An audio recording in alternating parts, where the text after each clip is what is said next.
dust-choked border highway, where vultures circle beneath merciless sun, masked cartel soldiers emerge from spiked barriers, automatic weapons trained on an approaching sedan, blood-soaked terror perfected over countless executions. Fatal error. Behind those tinted windows isn't another helpless victim. It's a former SWAT commander whose hands ended 17 hostage situations without civilian casualties. As their signal to stop meets cold tactical assessment, something lethal awakens in his battle-hardened eyes. These predators never realized they didn't set up a roadblock. They established their own killing zone. Michael Reyes slows the sedan. But before we jump back into the video, let us know where you're watching from. And if you're enjoying this story, don't forget to subscribe because I have something really special for you tomorrow. And now, back to the video. Michael Reyes slows the sedan, his knuckles whitening against the steering wheel. Sweat beads on his forehead, not from fear, but calculation. A decade of tactical operations crystallizes into this moment. Time slows. The cartel soldiers, 5 visible, likely more concealed, fan out in textbook intimidation formation. Through polarized sunglasses, Michael catalogues details that ordinary travelers would miss in their panic. The leader's stance betrays military training. 2 subordinates exhibit prison tattoos. The youngest clutches his weapon with the unsteady grip of inexperience. All exploitable. Dust swirls across the asphalt like whispered warnings. The road stretches empty for miles in both directions. No witnesses, no backup. Perfect isolation crafted by predators who've turned this stretch of highway into their hunting ground. The lead sicario raises a gloved hand. Stop. Michael downshifts, engine growling in protest. His mind flashes to the reason for this journey. The message that pulled him back to Mexico after 8 years away. His sister's desperate voice on the phone. They took Anna. They took my daughter. In the trunk, secured in a concealed compartment beneath a false panel, rests the ransom money. $2 million. His entire life savings plus borrowed funds. The sicario waves his AK-47 impatiently, gold teeth flashing beneath his ski mask. Michael's gaze drifts to the rearview mirror. The innocent family that had been driving behind him 20 minutes ago had turned off at the last junction. Thank God for small mercies. The fewer civilians, the better. His phone sits dark on the passenger seat, no signal bars. Expected. These men don't leave their operations to chance. They control every variable, or think they do. The sedan rolls to a stop 15 meters from the makeshift barrier, just outside optimal firing range. Strategic positioning, ingrained through thousands of training exercises. Michael takes one deep breath, centers himself. This isn't his first time facing death, but it's the first time he's entered the kill zone voluntarily. Patience, he whispers to himself. Not yet. Not until he knows where they're keeping Anna. The youngest gunman approaches, assault rifle aimed at Michael's head. His eyes are wide, pupils dilated, high on something. Unpredictable. Dangerous. Michael's right hand inches toward the glove compartment where his Sig Sauer P226 waits. His backup piece is strapped to his ankle. The shotgun remains hidden under the back seat. 3 knives concealed on his person. Agarrote wire in his belt. The tools of his former trade. But violence isn't the plan. Not yet. The sicario shouts something. In Spanish, commands Michael to exit the vehicle. Michael closes his eyes briefly, summoning the face of his niece. Anna, just 17, honor student, dreamed of becoming a doctor. Innocent in the savage war between cartels and law enforcement. A pawn in a game she never asked to play. His hand moves away from the glove compartment. He places both palms on the steering wheel, visible. Compliant, for now. The sicario approaches the driver's window, tapping the glass with his weapon. Michael's eyes meet his through the tinted window. The young cartel soldier flinches involuntarily at what he sees there. The cold, assessing gaze of a predator far more dangerous than himself. Michael rolls down the window, allowing the suffocating heat and dust to flood the car's interior. He keeps his expression neutral, voice steady. ¿Hay algún problema? He asks in flawless Spanish. Is there a problem? The sicario sneers, regaining his composure. Out of the car, gringo! Behind them, the lead gunman barks orders to search the vehicle.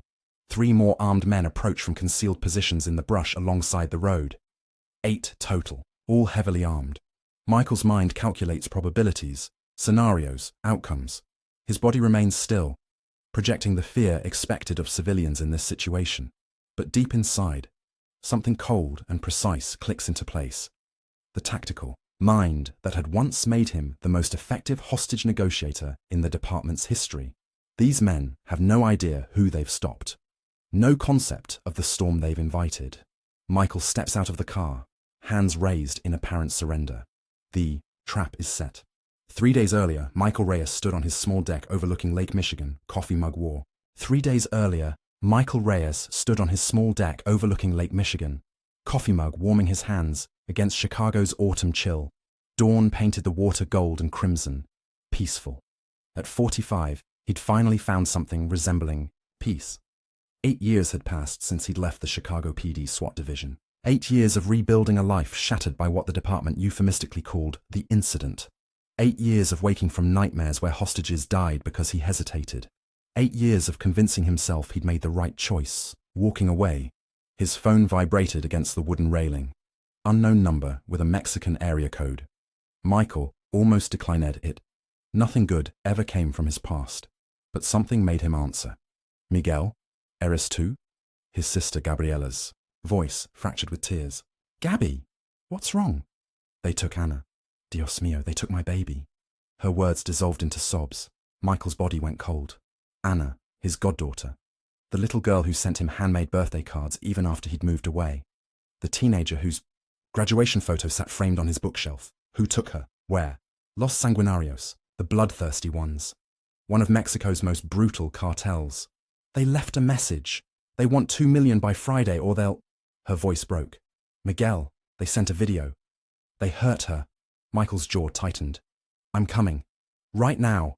No, they said no police, no authorities. They have people watching. I'm not police anymore, Gabby. I'm family. Inside his sparse living room, Michael moved with mechanical precision, pulling out the lockbox where he kept his passport. His hands didn't shake. His breathing remained even. The cold focus that had made him exceptional in crisis situations settled over him like an old, familiar coat. From the highest shelf in his closet, he retrieved another box. Inside, his Sig Sauer, 3 magazines, cleaning supplies. He hadn't touched it in years, but had maintained his license. Some habits never die. As he packed, Michael's mind replayed the last time he'd seen Anna. 3 years ago, her quinceañera. She'd grown so tall, so bright. Miguel had promised to visit more often. Another promise broken. His neighbor, Diane, agreed to watch his apartment and water his plants. Just a family emergency, he told her, not mentioning the gun secured in his luggage or the $340,000 in his carry-on, his entire savings. The flight to Mexico City passed in a haze of planning. Michael called in every favor owed, liquidated investments, borrowed against his pension. By touchdown, he had $1.2 million secured. Not enough. Gabriella lived in a modest house in a once-safe neighborhood of Cuernavaca, 2 hours south of Mexico City. When Michael arrived, her eyes were hollow, face aged a decade since he'd last seen her. Her husband Emilio gripped Michael's hand with desperate strength. Show me everything, Michael said. They displayed the first video on a laptop. Michael watched with clinical detachment as the camera panned over his niece. Anna sat bound to a chair, her school uniform torn, a bruise darkening her left cheek. She stared defiantly at the camera, her mother's strength evident even through her fear. A digitally altered voice laid out the terms. $2 million. A drop point would be provided after proof of funds. No authorities or Anna would be returned in pieces. The police here are useless, Emilio spat. Half are owned by the cartels. The other half are too afraid to help. Michael nodded. He knew how it worked. Have they called again? This morning. They sent coordinates for a video call. They showed Anna holding today's newspaper. Gabriella's voice trembled. They said they know you're coming. Said to tell El Fantasma they're watching. Michael stiffened. El Fantasma. The ghost. His old, tactical call sign from joint operations with Mexican authorities a decade ago. Operations that had resulted in the capture of several high-ranking cartel lieutenants. This isn't random, he said quietly. They didn't take Anna for money. They took her to get to me. ¿Qué? What do you mean? Gabriella clutched her husband's arm. I led operations against the cartels before I left SWAT. Dangerous operations. Successful ones. Michael's mind raced through possibilities. Someone wants revenge. The ransom is just a bonus. Emilio slammed his fist against the wall. So our daughter is suffering because of you, because of your past. Michael absorbed the accusation without flinching. It was fair. More than fair. I'm "I'm going to get her back," he said, "but I need to make some calls."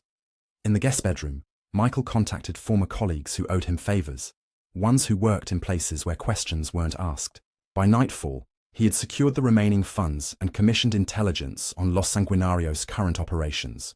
What he learned turned his blood cold. The cartel was run by Joaquin El Cuchillo Vargas, the Knife, a former special, on a dust-choked border highway where vultures circle beneath merciless sun. Masked cartel soldiers emerge from spiked barriers, automatic weapons trained on an approaching sedan. Blood-soaked terror perfected over countless executions. Fatal error. Behind those tinted windows isn't another helpless victim. It's a former SWAT commander whose hands ended 17 hostage situations without civilian casualties. As their signal to stop meets cold tactical assessment, something lethal awakens in his battle-hardened eyes. These predators never realized they didn't set up a roadblock. They established their own killing zone.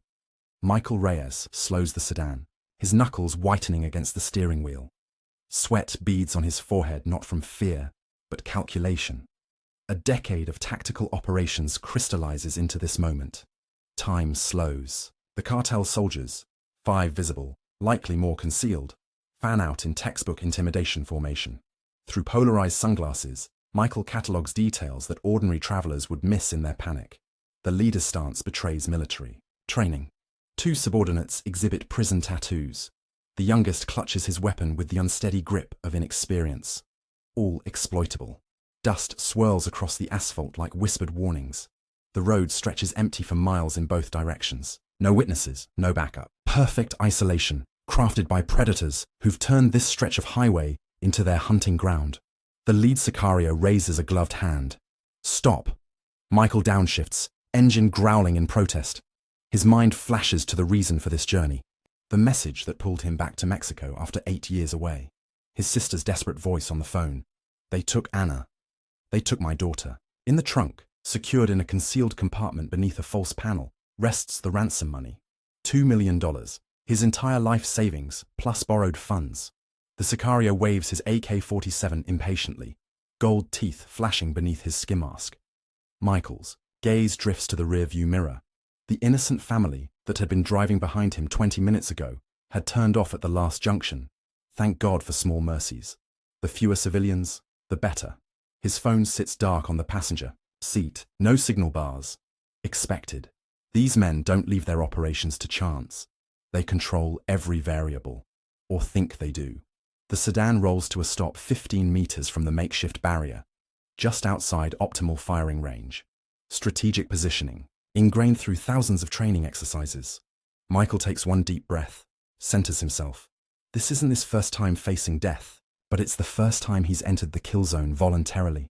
Patience, he whispers to himself. Not yet. Not until he knows where they're keeping Anna. The youngest gunman approaches, assault rifle aimed at Michael's head. His eyes are wide, pupils dilated, high on something, unpredictable, dangerous.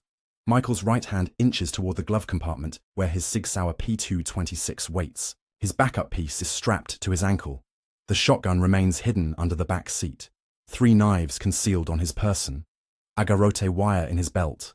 The tools of his former trade. But violence isn't the plan. Not yet. The Sicario shouts something. In Spanish, commands Michael to exit the vehicle. Michael closes his eyes briefly, summoning the face of his niece.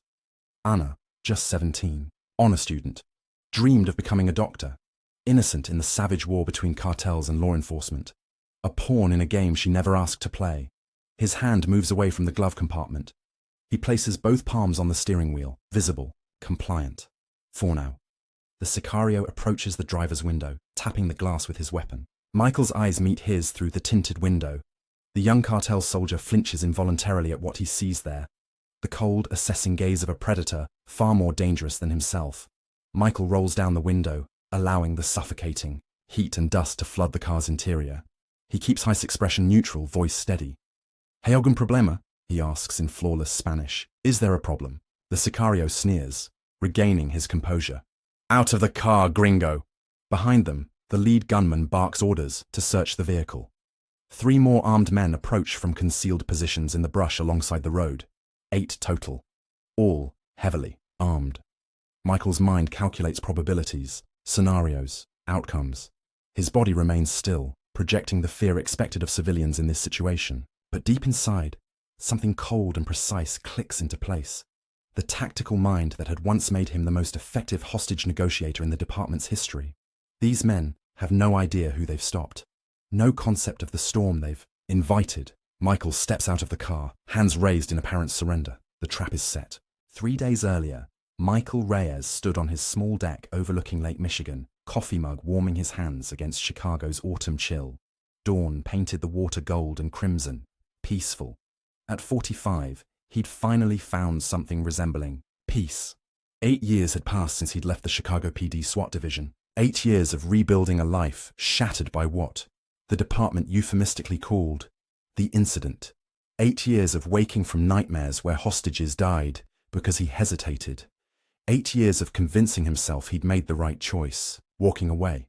His phone vibrated against the wooden railing. Unknown number with a Mexican area code. Michael almost declined it. Nothing good ever came from his past. But something made him answer. Miguel. Eres tú? His sister Gabriela's voice fractured with tears. Gabby? What's wrong? They took Anna. Dios mío, they took my baby. Her words dissolved into sobs. Michael's body went cold.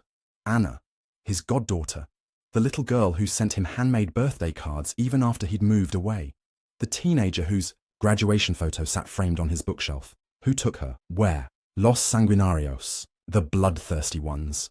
One of Mexico's most brutal cartels. They left a message. They want $2 million by Friday, or they'll... Her voice broke. Miguel, they sent a video. They hurt her. Michael's jaw tightened. I'm coming. Right now. No, they said no police, no authorities. They have people watching. I'm not police anymore, Gabby. I'm family. Inside his sparse living room, Michael moved with mechanical precision, pulling out the lockbox where he kept his passport. His hands didn't shake. His breathing remained even. The cold focus that had made him exceptional in crisis situations settled over him like an old, familiar coat. From the highest shelf in his closet, he retrieved another box. Inside, his Sig Sauer, 3 magazines, cleaning supplies. He hadn't touched it in years, but had maintained his license. Some habits never die. As he packed, Michael's mind replayed the last time he'd seen Anna. 3 years ago, her quinceañera. She'd grown so tall, so bright. Miguel had promised to visit more often. Another promise broken. His neighbor, Diane, agreed to watch his apartment and water his plants. Just a family emergency, he told her, not mentioning the gun secured in his luggage or the $340,000 in his carry-on, his entire savings. The flight to Mexico City passed in a haze of planning. Michael called in every favor owed, liquidated investments, borrowed against his pension. By touchdown, he had $1.2 million secured. Not enough. Gabriela lived in a modest house in a once-safe neighborhood of Cuernavaca, 2 hours south of Mexico City. When Michael arrived, her eyes were hollow, face aged a decade since he'd last seen her. Her husband Emilio gripped Michael's hand with desperate strength. Show me everything, Michael said. They displayed the first video on a laptop. Michael watched with clinical detachment as the camera panned over his niece. Anna sat bound to a chair, her school uniform torn, a bruise darkening her left cheek. She stared defiantly at the camera, her mother's strength evident even through her fear. A digitally altered voice laid out the terms. $2 million. A drop point would be provided after proof of funds. No authorities or Anna would be returned in pieces. The police here are useless, Emilio spat. Half are owned by the cartels, the other half are too afraid to help. Michael nodded. He knew how it worked. Have they called again? This morning. They sent coordinates for a video call. They showed Anna holding today's newspaper. Gabriela's voice trembled. They said they know you're coming. Said to tell El Fantasma they're watching. Michael stiffened. El Fantasma. The ghost.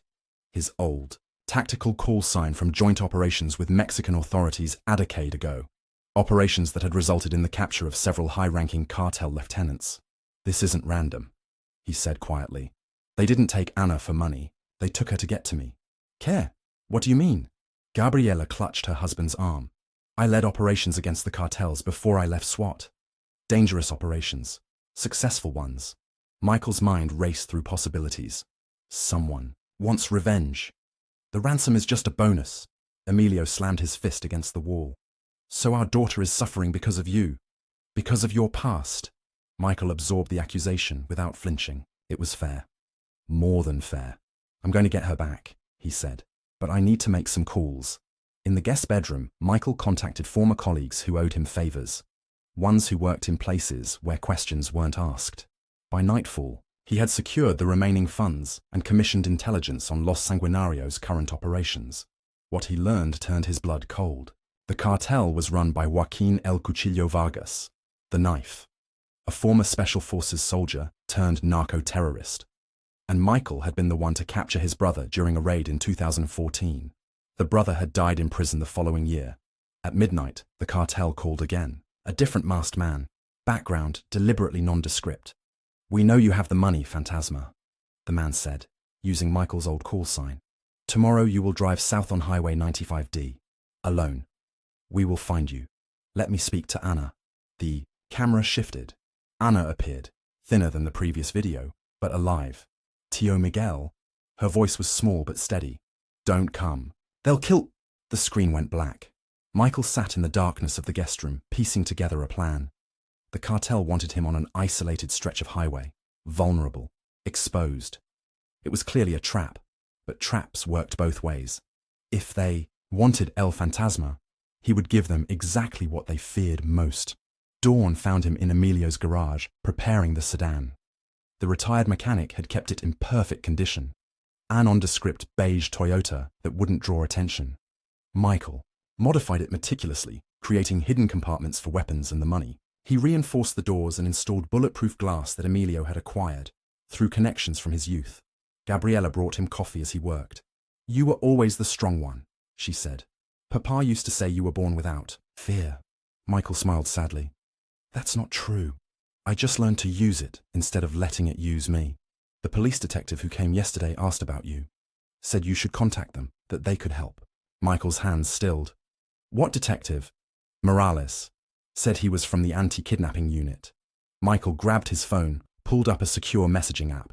His contact in Mexico City responded immediately to his inquiry about Detective Morales. The response: "No Detective Morales in the anti-kidnapping unit." "They're watching the house," Michael said quietly. "They know I'm here." That night, Michael laid out his plan to Gabriella and Emilio. They would publicly argue. Neighbors would hear Emilio demand that Michael leave, blaming him for bringing danger to their family. Michael would appear to depart angrily. "I need them to believe I'm going rogue," Michael explained, "that I'm desperate and alone." "You are alone," Emilio said bitterly. "No." Michael met his brother-in-law's gaze. "I have something they don't expect. The element of surprise." At dawn, Michael loaded the sedan with the money and his minimal luggage.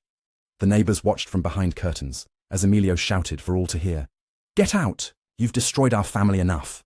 Michael played his part, slamming the car door and speeding away. 3 blocks down, he verified what he already knew. A black SUV pulled out to follow him. Cartel surveillance. He drove north, away from Highway 95D, losing his tail through a series of practiced maneuvers in Mexico City's chaotic morning traffic. Then, using back roads and careful timing, he circled around to approach Highway 95D from an unexpected direction. Before merging onto the highway, Michael pulled into an abandoned gas station. He removed his dress shirt, revealing the tactical vest underneath. He checked his weapons one final time, securing them in their hiding places throughout the vehicle. Finally, he touched the St. Michael medallion his father had given him decades ago. "Watch over Anna," he whispered. "If not me." Michael pulled back onto the highway, heading south as instructed. The sun climbed higher, the heat building inside the car despite the air conditioning.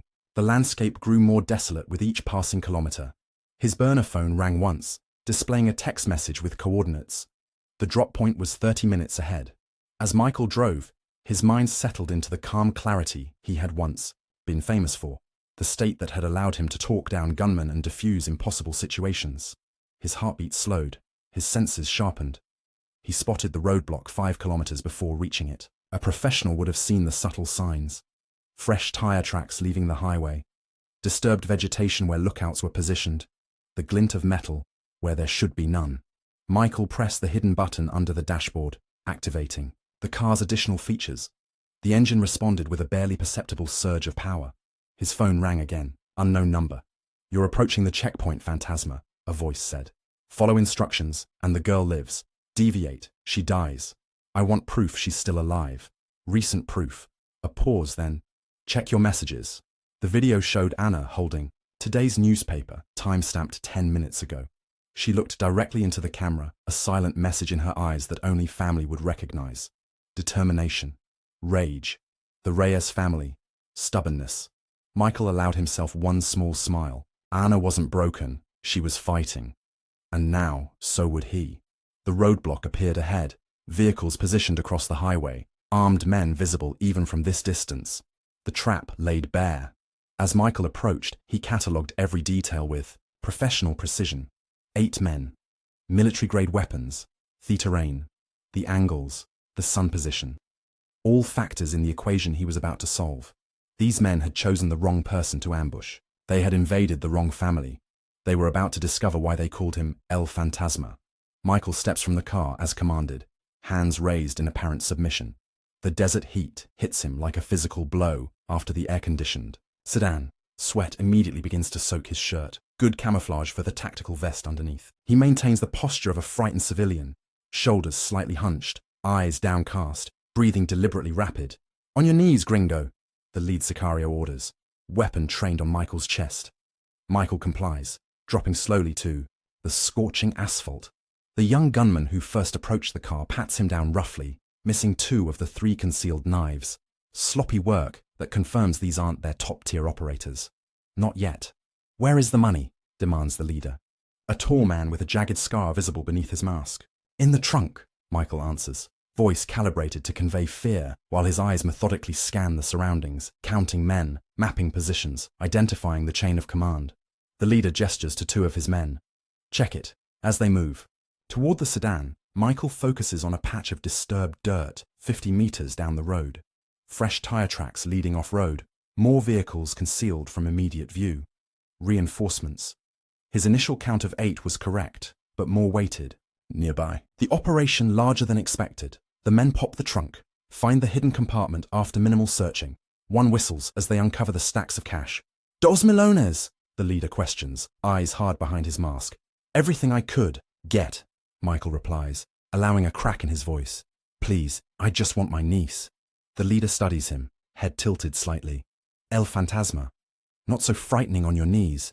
So they know exactly who he is. Confirmation that this is personal. "Where is Anna?" Michael asks, genuine emotion bleeding into his words. "The money's there. All of it." The leader laughs, the sound devoid of humor. He gestures to one of his men who produces a satellite phone. After a brief conversation, he turns back to Michael. "El Cuchillo wants to speak with you himself." The name sends a chill through Michael that has nothing to do with fear for himself. Joaquin Vargas, architect of some of the most brutal cartel killings of the past decade. The man whose brother died in prison after Michael's operation captured him. The leader holds out the phone. One of the gunmen roughly pulls Michael to his feet. "Reyes," a smooth voice greets him. "The famous ghost." "Vargas," Michael acknowledges. "You have my niece. Anna is comfortable for now. Such a brave girl. Reminds me of her uncle." Michael's free hand clenches into a fist, but his voice remains steady. "I've brought what you asked for. Let her go. Business comes before pleasure, Reyes. The money is merely a formality. What I truly wanted was you. Do you know how long I've waited for this moment?" "Your brother was given every legal protection," Michael says carefully. "His death in prison wasn't my doing. And yet here we are." Vargas's voice hardens. "You took my blood. Now I take yours." Michael's tactical mind clicks into higher gear, processing the implications. "If you wanted me dead, your men would have opened fire when I arrived. Death is too simple for the man who destroyed my family. No, I want you to experience what I experienced. Helplessness, loss, the knowledge that everything you love is being torn away while you can do nothing." Through the phone, Michael hears a door open and footsteps, then Anna's voice, trembling but defiant. "Tio Miguel, don't listen to them." Her words cut off in a muffled cry. Something dangerous flares in Michael's chest. Not panic, but cold, focused rage. The kind that had made him legendary among his SWAT teammates. The state of perfect clarity that descends when there are no more options but forward. "I'm going to find you, Vargas," Michael says, voice dropping to a register that makes even the hardened sicarios shift uncomfortably. And when I do, you'll understand why they called me El Fantasma. Vargas laughs. Brave words from a man surrounded by my soldiers. You have no moves left, Reyes. That's where you're wrong, Michael replies. The game is just beginning. The call ends. The leader takes back the phone, studying Michael with newfound wariness. El Cuchillo says to bring you to him, he announces. He wants to watch you break before you die. Michael allows his shoulders to slump, as if in defeat. He needs them to believe they've won. The adrenaline coursing through his system isn't from fear. It's preparation. 2 sicarios move to restrain him. As the first one reaches for his arm, Michael's training takes over. With explosive speed, he grabs the man's wrist, twists and drives the sicario's own momentum into a precise strike against his windpipe. Before the others can react, Michael has the man's weapon and is diving behind the sedan. Gunfire erupts, bullets pinging against the reinforced metal of the car. Michael returns fire with mechanical precision.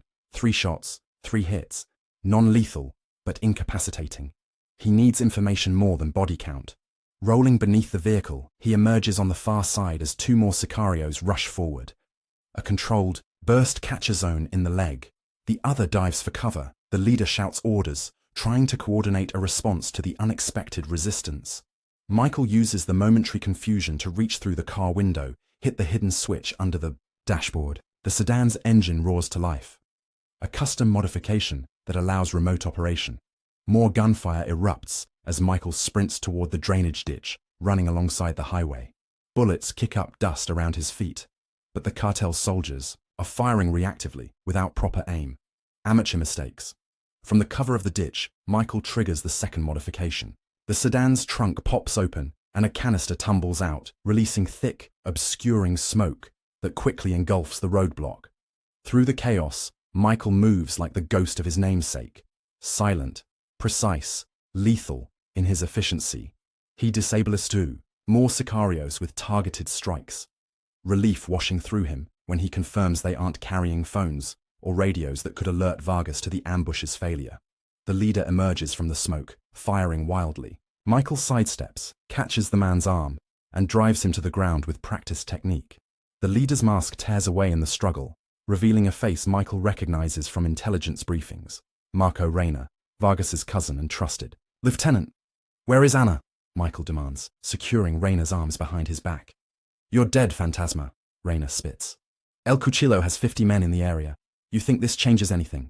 Michael increases pressure on the restraint hold, finding the nerve point that sends white-hot pain through the man's shoulder. Location, he repeats. Reyna's resistance crumbles under the precisely applied pain. Hacienda del Norte, he gasps. The old Vargas estate, 30 kilometers from here. Michael's mind flashes to the property. He'd studied it during operations years ago. Remote, defensible, multiple access points, challenging but not impossible. How many guards? Enough to send you to hell, Reyna growls, then howls as Michael shifts his grip. Numbers. Don't make me ask again. 20, maybe 30, Reyna gasps. Elite team, ex-military. Michael releases the pressure slightly. And Anna? Is she still alive? For now, Reyna says, malice creeping back into his voice. But El Cuchillo will know something's wrong when we don't check in. You've just signed her death warrant. Michael's eyes harden. With precise pressure, he renders Reyna unconscious, then secures him with zip ties from his pocket. The remaining conscious sicarios receive the same treatment. The smoke begins to clear. Michael surveys the scene. 8 cartel soldiers neutralized, minimal bloodshed. But Reyna's words ring in his ears. If Vargas expects regular check-ins, the clock is now ticking even faster. Michael retrieves his phone and the money from the sedan. He needs transportation, weapons, and most critically, information about the Hacienda's current security setup. His original plan is in tatters, but a new one forms with cold precision. Searching the cartel vehicles, he finds what he needs. Communication equipment, additional weapons, and crucially, a tablet with security access. The cartel's overconfidence works against them. They've stored access credentials for their surveillance systems right on the device. As Michael works, his phone buzzes with an incoming message. A video. With dread coiling in his stomach, he opens it. Anna appears on screen, duct tape across her mouth, eyes wide with terror.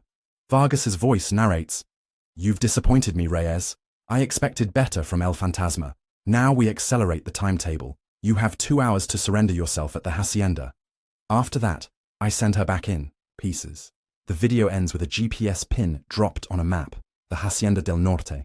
Michael stares at the screen, the last pieces of his tactical assessment falling into place. Vargas wants him to come charging in, emotional and reckless. The perfect trap. But Michael Reyes didn't become El Fantasma by walking into traps.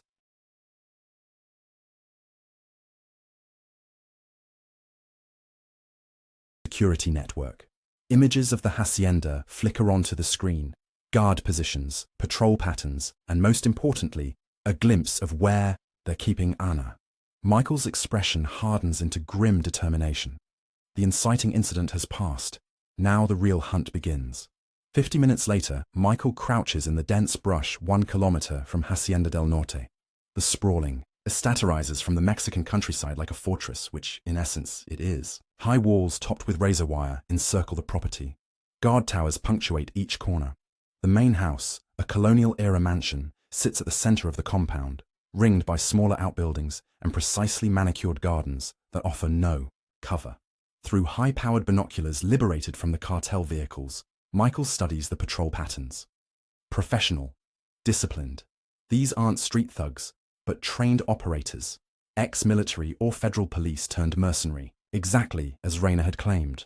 Michael's stolen tablet displays the security feed he's hacked into. Split-screen views show the exterior and several interior corridors. Most crucially, one camera gives a partial view of a basement room where Ana sits handcuffed to a metal chair. A guard stands at the door, assault rifle held with the casual competence of a veteran soldier. The message on Michael's phone shows the countdown. Timer Vargas sent. 68 minutes remaining. His tactical mind breaks down the problem methodically. The obvious approach, frontal assault, is suicide. Even with his training, 1 man against 30 trained gunmen is impossible odds. Stealth infiltration would take too long. He can't risk Ana's life on successfully navigating unknown interior security. Michael's eyes narrow as he spots a pattern in the patrols, a minor, almost imperceptible flaw in their coverage. Every 18 minutes, there's a 7-second gap at the northeast corner where camera angles and foot patrols both temporarily shift focus. Simultaneously, his tablet indicates that a supply truck is expected in 40 minutes. Regular deliveries, the heartbeat of any long-term operation. An opportunity. Michael retreats deeper into the brush, setting up his equipment with practiced efficiency. From a concealed case, he assembles several small devices, flashbang grenades modified for remote detonation, signal jammers, and a small drone, barely larger than his palm. The drone rises silently, its camera feeding directly to Michael's tablet.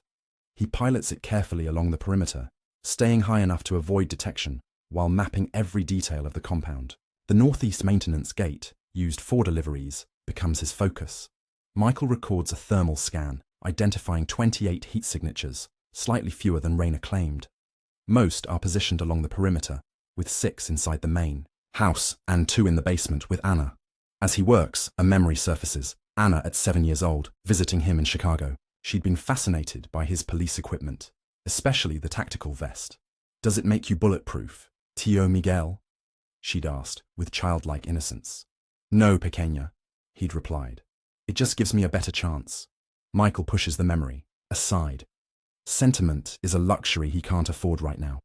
El Fantasma doesn't operate on emotion, but on cold, tactical precision. The drone completes its sweep, returning with invaluable intelligence. Michael has what he needs. 52 minutes remain on Vargas's countdown. The delivery truck approaches the northeast gate right on schedule.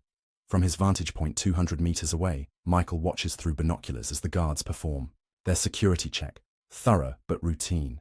They know what to expect. Predictability, the enemy of security. Michael's finger hovers over his tablet. As the truck passes through the gate, he triggers the first remote flashbang, positioned a kilometer away on the opposite side of the compound. The distant explosion draws the attention of multiple guards. Radio chatter erupting across their comms network that Michael now monitors through the stolen equipment. He allows himself 30 seconds, then triggers a second diversion. This one, closer to the western perimeter. Controlled chaos. Division of forces. Basic tactical principles executed with precision. The delivery truck has now parked near a service entrance.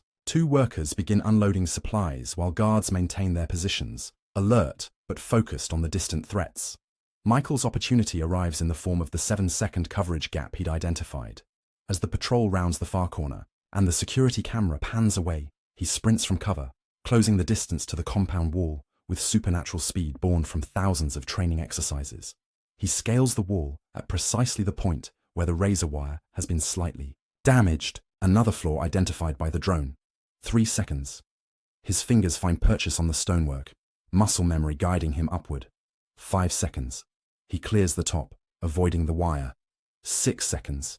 He drops to the interior grounds, rolling to absorb impact and sliding into the shadow of a maintenance shed just as the patrol reappears and the camera pans back. 7 seconds. Perfection. Michael remains motionless, controlling his breathing as the guard passes 2 meters away. The man's radio crackles with updates about the perimeter explosions. Security protocols in action. Predictable responses to anticipated threats.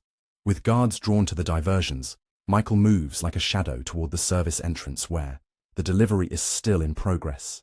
He times his approach to coincide with a worker entering the building with a large box. The worker never sees Michael slip in behind him, matching his footsteps precisely to mask the sound of a second person. Inside, Michael ducks into a utility closet, consults the tablet displaying the building's layout. The basement access is 20 meters down the main corridor, then left past the kitchen. Michael checks the countdown. 38 minutes. As he navigates the interior, Michael encounters a guard station he hadn't anticipated. 2 armed men monitoring an internal security checkpoint. No way around. Direct confrontation risks alerting the entire compound. Michael retreats, mind racing through alternatives. The air ducts are too small for a man his size. The service elevator requires a key card. Then his eye catches a maintenance uniform hanging in the closet. 30 seconds later, he emerges pushing a cleaning cart, cap pulled low over his face, posture stooped to alter his height and gait. The disguise isn't perfect, but it doesn't need to be. It just needs to create enough hesitation to get him past the checkpoint. The guards barely glance up as he approaches, attention focused on their monitors displaying the ongoing security response to the perimeter breaches. Michael keeps his head down, muttering in Spanish about a backup in the executive bathroom. One guard waves him through with barely a glance.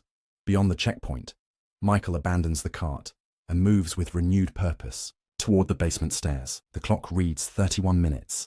At the basement level, Michael encounters his first major obstacle, a reinforced security door with keypad access. The tablet shows 2 guards inside with Anna, but doesn't provide the access code. Through the small window in the door, he can see one guard pacing, assault rifle held across his chest. The second remains out of view, presumably closer to Anna. Michael reaches into his pocket, removes a small device the size of a credit card, a frequency analyzer for electronic locks, developed for SWAT use in hostage situations. He attaches it to the keypad and watches as it cycles through combinations. His attention divides between the device and the guard visible through the window. The man checks his watch, speaks into his radio. The response makes him frown. He approaches the door. The analyzer hasn't finished its sequence. 20 seconds minimum before it cracks the code. The guard's face appears at the window, eyes widening as he spots Michael. His hand flies to his radio. Michael abandons subtlety. As the guard fumbles with the door, Michael drives his elbow into the window with precise force, shattering the reinforced glass. Before the guard can react, Michael's arm snakes through the opening, grabbing the man's tactical vest and yanking his head forward into the metal doorframe with calculated force. The guard crumples. Michael reaches through, unlocking the door from the inside. As he enters, the second guard emerges from around a corner, weapon raised. Michael's throw is lightning fast, his combat knife embedding itself in the man's shoulder, not lethal, but sufficiently disabling to drop him to one knee. Michael crosses the distance in 2 strides, disarming the injured guard with practiced efficiency and rendering him unconscious with a precision strike to the temple. And then, finally, Michael sees Anna. She sits handcuffed to a metal chair in the center of the room, duct tape across her mouth, eyes wide with shock at the sudden violence. Bruises mar her face and arms, but her gaze shows recognition, then relief as Michael rushes to her side. "I've got you," he says softly, removing the tape with gentle care despite the urgency pumping through his veins. "Are you hurt badly?" Anna shakes her head, tears streaming down her face. "Tío Miguel, how did you—" Later, he says, using a small tool to release her handcuffs. Can you walk? She nods, rising on shaky legs. They're going to kill you. There are so many of them. Not if we move now. Michael checks the tablet. 24 minutes remain on the countdown, but their window of opportunity is much smaller. The diverted guards will soon return to their posts. The unconscious men will be missed. Michael retrieves his knife from the injured guard's shoulder, applies a quick field dressing to prevent fatal blood loss. He's not here to create unnecessary casualties. He hands Anna the smaller of his two sidearms. Remember what I taught you at the range? She takes the gun with trembling hands but determined eyes. Safety off, finger off trigger until ready to fire. That's my girl. Pride flickers through the tactical coldness. Stay close, do exactly as I say. Michael consults the tablet one final time, plotting their escape route. The most direct path to the northeast gate is now heavily patrolled due to the diversions. They'll need another way out. His eyes fix on an alternative. The underground drainage, system shown on the compound schematics. One access point exists in the gardener's shed, 30 meters from their current position. Beyond that, the tunnel extends for nearly a kilometer, emerging outside the compound's perimeter. Michael silences the guards' radios, barricades the door from the inside to delay discovery. He quickly outfits Anna with the smaller guard's tactical vest, adjusting it to her smaller frame. Listen carefully, he instructs, voice calm but urgent. We're going to move to the gardener's shed. Stay in my footsteps. If I signal you to stop, freeze immediately. If I go down, you keep moving. The drainage tunnel will take you to... I'm not leaving you, Anna interrupts, a flash of the Reyes family stubbornness breaking through her fear. Michael recognizes the futility of arguing. Then we both make it. Ready? Anna straightens, summoning courage beyond her 17 years. Ready, Tio. They move into the corridor, Michael leading with his weapon at the ready, Anna close behind. Their path to the exit has begun, but between them and freedom stand dozens of cartel soldiers, a vengeful drug lord, and 18 minutes owner ticking. Clock El Fantasma's most challenging mission is now fully underway. Michael and Anna move through the basement corridors with practiced stealth, her following his lead with remarkable composure for someone who'd been a hostage moments earlier. The gardener's shed lies just 30 meters across an exposed courtyard, but those 30 meters might as well be 30 miles, given the increasing patrol activity. They know, Anna whispers, noting the urgent radio chatter and quickened pace of the guards visible through a small window. Michael nods grimly. The diversions bought them time, but that time is running out. He checks his tablet. 17 minutes on Vargas's countdown, but their actual window is closing much faster. A sudden crackle of static from his confiscated radio draws his attention. The voice that emerges sends ice through his veins. I know.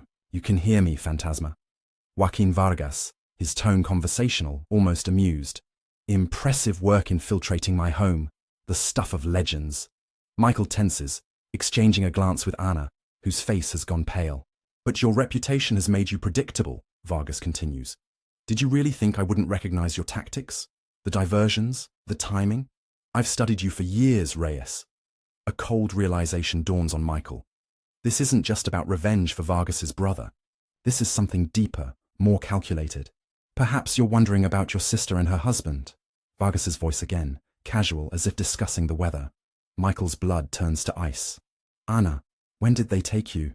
4 days ago, she whispers. From school. The timeline doesn't match. Gabriella had called him only 3 days earlier. Which means... I have them too, Vargas confirms, as if reading Michael's thoughts. They've been my guests since shortly after our phone call arranged your visit. Your sister was quite convincing, wasn't she? The fear in her voice seemed so real. Michael's mind races through implications. If Gabriella and Emilio were captured, after he arrived in Mexico, then the entire operation, the roadblock, the infiltration, all of it, has been manipulated from the beginning. You don't just want me dead, Michael says aloud, knowing Vargas can hear. You wanted me here, inside. Why? Anna clutches his arm, her eyes asking questions he can't answer. Vargas laughs softly through the radio. The famous tactical mind at work. Yes, Reyes, I wanted you here. I needed El Fantasma to breach my security, to demonstrate exactly how it could be done. You've been an excellent consultant. Michael's jaw tightens as understanding crashes down. You're moving something big, and you needed to test your security. Very good, Vargas purrs. Tomorrow, my estate hosts a gathering of individuals who make me look like a charitable organization. People who pay extraordinary sums for enhanced security consulting. What better demonstration than the legendary Ghost himself testing our defenses? Your infiltration has been broadcast to potential clients throughout the morning. Quite the sales pitch. Michael feels sick. He's been used, a living demonstration of security vulnerabilities that Vargas will now close. Worse, Gabriella and Emilio remain hostages somewhere in the compound. Where are they? Michael demands. Patience, Phantasma. The game isn't over. Vargas's voice hardens. You have 15 minutes remaining on our countdown. But I've added a new wrinkle. 3 hostages, 3 locations. You can only save 1 personally. A video feed appears on Michael's tablet, splitting into 3 windows. The first shows Anna standing beside him, a live feed from a hidden camera in the corridor. The second displays Gabriella in a room filled with what appears to be explosives, a digital timer counting down. The third shows Emilio kneeling on a wooden dock, bound and surrounded by armed men. Choose, Phantasma, Vargas commands. The girl you've already rescued, your sister in the North Wing storage facility, or her husband at the boat dock. The others die when the timer reaches 0. Michael's tactical mind races through possibilities, calculations, odds. But this isn't a tactical problem. It's an impossible choice designed to break him. There's no winning move, he says quietly. That's the point, Vargas replies. You took my brother. Now I take your family. But unlike the impersonal machinery of prison that killed him, I give you agency in your loss. You decide who lives and who dies. Anna's eyes widen with horror. No, she whispers. You can't choose between them. You can't. Michael's face settles into grim determination. I won't play your game, Vargas. Then all 3 die, Vargas responds, simply. Your choice is still a choice, Phantasma. Michael studies the video feeds intently, searching for details, clues, anything that might provide an option beyond Vargas's sadistic choice. 14 minutes, Vargas reminds him. Tick-tock.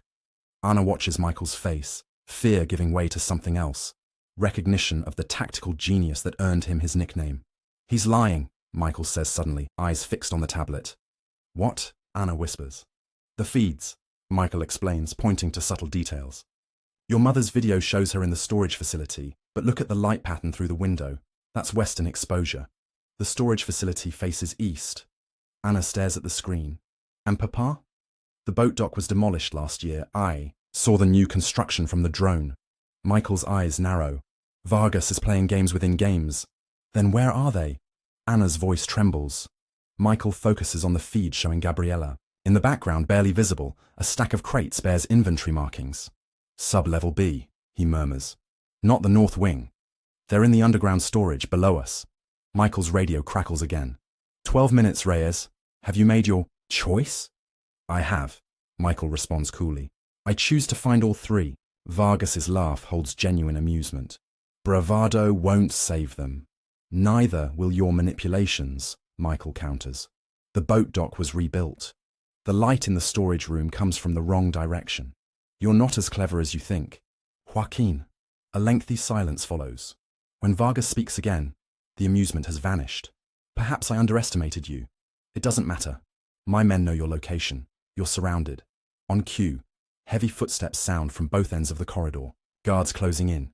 Michael pulls Anna into a maintenance closet seconds before armed men rush past, their urgent voices echoing off concrete walls. The security station, Michael whispers, formulating a new plan. That's where they're coordinating. From. That's our target. Anna nods, fear mingling with determination. How? Michael examines the maintenance closet. Pipes, tools, cleaning supplies. His eyes fix on the ventilation shaft overhead. Unlike the main ducts, this service passage is wider, designed for maintenance access. Up, he says, already moving a shelf to create a climbing point. Can you fit? Anna nods, her slender frame an advantage now. But you... I'll create a diversion, Michael says. The security station is 1 level up, north corridor. I saw it on the schematics. If you can reach it, disable the surveillance system. How? Anna asks, eyes wide. Michael quickly fashions a makeshift incendiary device from cleaning chemicals. Create a fire in the trash can beneath the main console. Not big enough to hurt anyone, just enough to trigger the fire suppression system. The water will short out the electronics. Anna takes the improvised device, hands steadier now. And you? I'll find your parents. Michael helps her into the vent. 10 minutes, Anna, then head for the northeast exit regardless of what happens.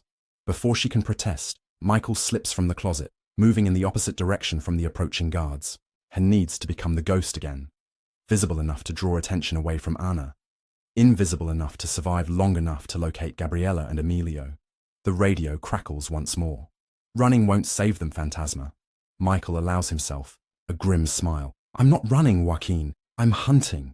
He rounds a corner directly into a patrol of 3 guards. Their surprise gives him a half-second advantage. All he needs. The first guard falls to a precision strike to the throat. The second loses his weapon to a disarming technique taught to elite operators. The third backs away, raising his gun, only to find Michael already inside his guard, redirecting the weapon toward the ceiling as it discharges. The gunshot echoes through the compound, exactly as Michael intended. All attention now focuses on this location. Alarms blare throughout the facility. The countdown on Michael's tablet reads 8 minutes. As guards converge on his position, Michael becomes the ghost, using his environment against his pursuers. He disappears down corridors, creates false trails, and maintains constant movement, tactics that made him legendary.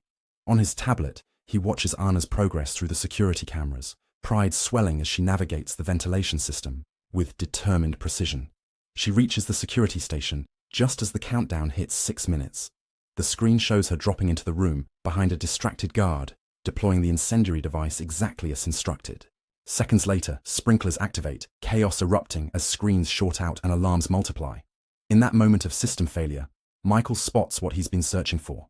A brief glitch in the surveillance feed reveals a hidden sublevel not shown on the official schematics. There, in a reinforced room, Gabriella and Emilio sit bound to chairs, surrounded not by explosives or gunmen, but by a single figure. Joaquin Vargas himself. The trap within the trap reveals itself. Vargas never intended for Michael to choose which family member lives or dies. He intended to lure El Phantasma directly to him. 5 minutes remain on the countdown as Michael navigates the compound's labyrinthine corridors with renewed purpose. The security system's failure, Anna's handiwork, has thrown the entire operation into disarray. Guards shout contradictory orders. Emergency lighting bathes everything in ominous red. Perfect conditions for El Phantasma. Michael moves like a shadow through the chaos, utilizing every technique from his SWAT playbook. He neutralizes 3 more guards with non-lethal efficiency, acquiring additional weapons and a security keycard that grants access to restricted areas. His tablet, though partially compromised by the security system shutdown, still displays fragmented building schematics. The hidden sub-level requires special access, a service elevator concealed in what appears to be a storage closet near the main kitchen. Michael reaches the kitchen amid the confusion, finding it deserted as staff fled during the alarm. The storage closet beyond matches the schematic reference. Inside, he locates the hidden panel that reveals a keypad and card reader. The keycard grants access, but requests a numeric code. Michael hesitates, mind racing through possibilities. Anniversary, dates, birthdays. The death date of Vargas's brother. That's it.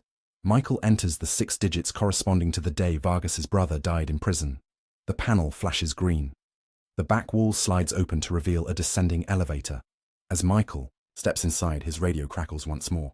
Impressive, Vargas's voice concedes. Using the girl to disable security. Finding the access point. You truly deserve your reputation. It's over, Joaquin, Michael responds, keeping his voice calm despite the adrenaline pumping through his veins. Your men are in disarray. The authorities will be here soon. Vargas laughs. The nearest authorities loyal to law, rather than me, are an hour away, and they wouldn't dare approach without an army at their backs. Then it's just you and me, Michael says as the elevator descends. As it should be, Vargas replies. 4 minutes, Phantasma. But perhaps time no longer matters. Perhaps this was always the destination. The elevator reaches the sublevel, doors opening to reveal a dimly lit corridor. At the far end, a reinforced door stands partially ajar, light spilling through the opening. Michael advances cautiously, senses heightened to near supernatural awareness.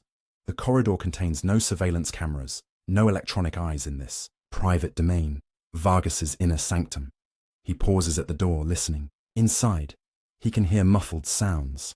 Gabriella's soft weeping, Emilio's labored breathing, and the steady footsteps of someone pacing. Michael checks his weapons one last time, then pushes the door open. The room beyond defies expectations. Not the Spartan interrogation chamber he anticipated, but a luxurious office with wood-paneled walls lined with books and artifacts.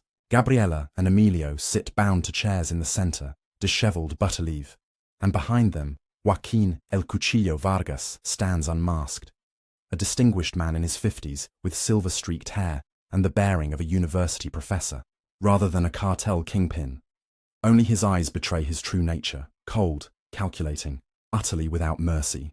"Michael!" Gabriela gasps, relief and terror mingling in her voice.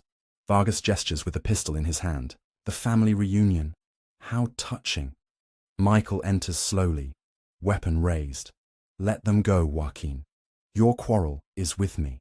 "My quarrel," Vargas corrects, "is with the system that took my brother and gave him to sadists posing as prison guards. You were merely its instrument. I had nothing to do with what happened to him in prison," Michael says evenly. "Yet you sleep at night," Vargas observes. "While I haven't slept soundly since they delivered his body." He glances at his watch. 3 minutes remaining. "There's no countdown, is there?" Michael asks, advancing another step. "Just you and me and a reckoning long overdue." Vargas smiles thinly. Perceptive as always. "No, there's no bomb, no execution squad waiting for a signal. Just a question that's haunted me since you took Ricardo from me. What makes the legendary Ghostbleed? What breaks a man who can't be broken?" "Let my family go," Michael repeats, "and you'll have your answer." "That's not how this works," Vargas replies. "You deprived me of choice when you took my brother. Now I deprive you of the same." In one fluid motion, Vargas raises his pistol toward Gabriela's head. What happens next occurs in fractions of seconds. Michael fires, a shot impossible for anyone without his training. The bullet strikes Vargas's weapon with surgical precision, sending it spinning from his grasp without harming him. In the same instant, Michael is moving, covering the distance between them with explosive speed. Vargas, however, is not defenseless. As Michael closes in, the cartel leader produces a knife from his sleeve, the signature weapon that earned him his nickname. The blade flashes in the dim light, slicing through Michael's tactical vest and drawing first blood. The fight that ensues between Michael and Vargas defies expectations. The cartel leader moves with the precision of a trained killer, his physique belying deadly proficiency. Each strike and counterstrike reveals that El Cuchillo is no mere criminal, but a formidable combatant in his own right. "Surprised, Phantasma," Vargas taunts as he evades Michael's attack with unexpected agility. "Before I built my empire, I served alongside your special forces, the same instructors, the same techniques." Michael adjusts his strategy, recognizing he faces a peer rather than an amateur. Blood seeps from the knife wound in his side, but the pain only sharpens his focus. Gabriela and Emilio watch in horror as the two men engage in lethal combat, the office becoming an arena where decades of operational experience manifest in a deadly ballet. Vargas lands another strike, his knife finding Michael's shoulder. "You're slowing down, Ghost. Getting old. Losing your edge." Michael absorbs the blow, using the momentum to counter with a technique taught only to elite units, a joint manipulation that nearly dislocates Vargas's knife arm. The cartel leader howls in pain, but maintains his grip on the weapon. "Where's Anna?" Gabriela cries out. "Miguel, where's my daughter?" "Safe," Michael manages between labored breaths, never taking his eyes off Vargas. "Following the plan." A shadow of doubt crosses Vargas's face, the first indication that events aren't proceeding according to his design. "The girl was supposed to be captured in the security station." Michael allows himself a grim smile. "She's my blood too." Underestimating Reyes is a fatal mistake. Fury contorts Vargas's features. He lunges forward with renewed aggression, his knife a silver blur aimed at Michael's throat. Michael parries the strike, but Vargas anticipated the defense. His secondary attack drives the knife into Michael's thigh, the blade finding the femoral artery. Pain explodes through Michael's consciousness as blood begins pulsing from the critical wound. Without immediate treatment, he has minutes before losing consciousness, and not much longer before death claims him. Vargas steps back, satisfaction gleaming in his eyes as Michael staggers, one hand pressed to the wound in a desperate attempt to slow the bleeding. "So the ghost can bleed after all," Vargas observes, circling like a predator sensing the kill. "In the end, you're just a man, flesh and bone like my brother." Michael backs against a bookshelf, leaving a smear of blood on the polished wood. His vision begins to blur, the room tilting sideways as blood loss takes its toll. "You're right," Michael concedes, voice weakening. Just a man. That's all I ever was. A disappointingly simple end to the legend, Vargas says, preparing for the killing blow. Michael's free hand fumbles behind him, fingers searching the bookshelf. But legends, he gasps, have one advantage over men. And what might that be? Vargas asks, advancing for the final strike. They inspire others, Michael says. From behind Vargas, a new voice speaks. Like me. Anna stands in the doorway, Michael's backup weapon held in a perfect two-handed grip, just as he taught her years ago during those summer visits to Chicago. Vargas whirls, knife raised, but Anna doesn't hesitate. Her finger squeezes the trigger. With remarkable composure, the bullet striking Vargas's shoulder. Not a kill shot, but enough to drive him backward and send the knife clattering to the floor. You taught your tricks to a child? Vargas snarls, clutching his bleeding shoulder. She's not a child, Michael says with fierce pride as Anna moves to her parents, cutting their restraints with Vargas's fallen knife. She's a Reyes. Freed, Emilio rushes to Michael's side, applying pressure to the leg wound with practiced competence, skills learned during his years as a paramedic before opening his garage.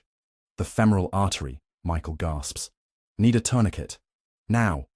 While Emilio works to stabilize Michael, Gabriella retrieves Vargas's discarded pistol, training it on the wounded cartel leader with unwavering determination.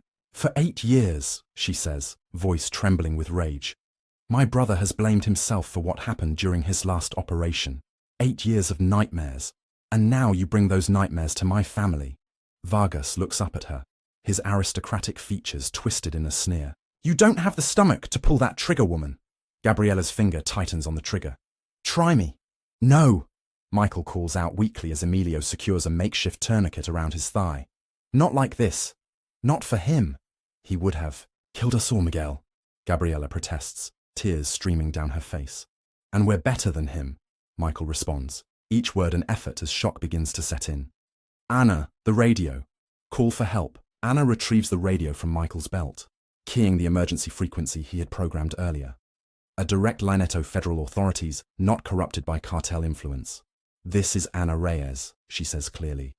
We have Joaquin Vargas subdued. My uncle is critically wounded. We need immediate medical evacuation and support. The radio crackles with an immediate response. Copy that, Ms. Reyes. Assets are inbound. ETA 8 minutes. Vargas's eyes widen with genuine shock. Impossible. There are no federal assets within 50 kilometers. Michael manages a weak smile despite his fading consciousness. The roadblock wasn't your only trap today. I called in some old favors before I even entered Mexico. Understanding dawns on Vargas's face. You knew. Somehow, you knew this was about more than the girl. I suspected, Michael corrects, voice barely audible now. Too many coincidences. Too personal. Had to be prepared for anything. As if to confirm his words, the compound above them erupts with the sounds of helicopters, shouted orders, and the unmistakable entry techniques of a federal tactical team. El Fantasma's final operation is reaching its conclusion, but whether he'll survive to see it remains balanced on a knife's edge as darkness closes in around his vision. Rhythmic beeping penetrates the darkness of Michael's consciousness. The antiseptic smell of hospital surrounds him as his eyes flutter open to a sterile white ceiling. For a moment, disorientation clouds his mind. Then memory floods back in a rush of adrenaline. He tries to sit up, only to be halted by a firm hand on his shoulder. Easy, Fantasma. You've been out for 36 hours. The voice belongs to Colonel Alejandro Vega of the Mexican Federal Police's Special Operations Division, a former colleague from joint operations years ago, and one of the few men Michael had trusted with knowledge of his return to Mexico. My family. Michael's voice comes out as a rasp. Vega passes him a cup of water. Safe. All of them. The girl is quite remarkable, like her uncle. Relief washes through Michael. Vargas. In custody. Heavily guarded. Half the cartels in Mexico want him dead now that he's vulnerable. The other half want to liberate him. Vega's expression grows serious. You created quite the international incident, my friend. Civilian vigilante action involving a former American law enforcement officer. 2 governments are figuring out how to explain this mess. Michael sinks back into the pillows, the pain in his leg making itself known despite the medication flowing through his IV. The doctors say you're lucky to be alive. The tourniquet saved your leg, possibly your life. Your brother-in-law knew what he was doing. Vega checks his watch. You'll need several surgeries and months of rehabilitation. Michael absorbs this information with stoic acceptance, I need to see them. Soon. But first, Vega leans closer, voice dropping. We have a situation developing. Vargas isn't finished with you yet. Michael's attention sharpens. Explain. He's demanding to speak with you. Only you. Says he has information vital to your family's continued safety. Vega's eyes reflect concern. I don't like it, but my superiors are pressuring me. Vargas has connections that reach into government circles. What kind of information? He wouldn't specify, but he mentioned something about loose ends and protocols already in motion. Vega hesitates. Miguel, there's more. Your niece overheard something during her captivity. Mentions of a contingency plan called Dead Hand, some sort of automated response if Vargas doesn't check in at regular intervals. Michael's blood runs cold. A dead man switch. Vega nods grimly. Potentially targeting your family even if Vargas is imprisoned. Michael pushes himself upright despite the pain. I need to speak with him. Now. The doctors won't clear you to leave. Then bring him here. Vega shakes his head. Impossible. The security risks. Then get me a secure video link. Michael insists. I need to see his face when he speaks. Vega considers this, then nods reluctantly. I'll arrange it, but your sister won't like this. Gabriella knows what's at stake. Michael's expression hardens. We finish this. Completely. 6 hours later, after tearful reunions with his family and consultations with doctors who strongly advise against any stress, Michael sits upright in his hospital bed. The room has been converted into a temporary secure communication center, with federal agents stationed outside. Gabriella stands beside him, her face tight with concern. You don't have to do this, Miguel. We can disappear, change our identities, and look over our shoulders forever. Michael takes her hand. No. We end this now. Ana and Emilio join them, completing the family circle as the secure video link activates. The screen flickers to life, revealing Joaquin Vargas seated in what appears to be a prison medical ward, his shoulder bandaged where Ana's bullet struck him. Despite his circumstances, he maintains an air of composure, even superiority. El Fantasma lives, Vargas observes with something resembling respect. Impressive. Considering the damage to your femoral artery. You wanted to talk, Michael responds, coldly. So talk. Vargas smiles thinly. Always direct. Very well. You've won this round, Reyes. You have me in custody. But my organization doesn't end with my imprisonment. We've frozen your accounts, Vega interjects from beside the camera. Your lieutenants are being rounded up as Westpeak. Predictable responses to a predictable situation, Vargas dismisses, with a wave of his hand. But there are protocols in place that you cannot anticipate. Michael leans forward, pain flaring in his leg. Dead hand. Surprise flickers across Vargas's face, the first genuine emotion he's displayed. The girl has good ears. What is it? Michael demands. Insurance. Vargas replies simply. Every 12 hours, I must enter a specific code into a secure system. If I fail to do so for 2 consecutive cycles, automatic instructions deploy to certain individuals. Individuals who have been paid very well to carry out specific actions. Without question. Against my family, Michael concludes. Among others. Vargas's smile returns. The next deadline is in approximately 4 hours. After that, the sequence begins. Gabriella steps forward, rage overwhelming her fear. You monster! We've done nothing to you. Your brother took everything from me, Vargas responds, his calm facade cracking slightly.